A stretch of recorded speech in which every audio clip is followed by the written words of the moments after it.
Ohajo svima, od vaš seksi srpski Shinigami i dobrodošli u moj najnoviji serijal gdje ću da vas učim, da, seljačina ima da vas uči o japanskoj kulturi ili tačnije animejska kultura ili taki neki kurac. Ovu ideju mi je dao Kosmik Srb koji me upravo sluša. U ovom klipu ću vam objasniti šta znači tsundere, kundere, yandere i dandere. Tsundere devojke su devojke koje lako pokazuju svoje emocije. Zato i ponekada su vrlo agresivne, opasne, jako se ljute i ponekad su malkice neprijatne.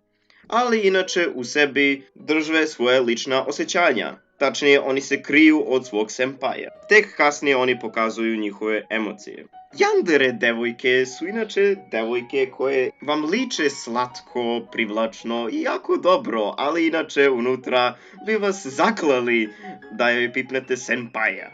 Da, ona bi dala svoj život za njenog senpaja. Ako senpaj nije zaljubljen u nju, pa ima da mu otkine glavu. Ako ona ne može da ga ima, neće niko.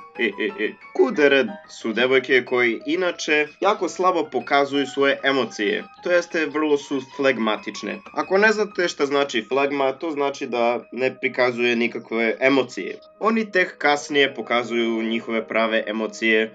I ostale su mi dandere devojke koje nisu socijalne uopšte sve dok ne dođe prava osoba za njih. Tokom ovog klipa dao sam vam par primjera i ja se nadam da vam je sad malkice jasnije šta je to yandere, tsundere, kundere i dandere. I ako želite još ovakvih klipova, napišite to. Kao što ste gledali i mi se vidimo u sljedećem klipu. Sayo!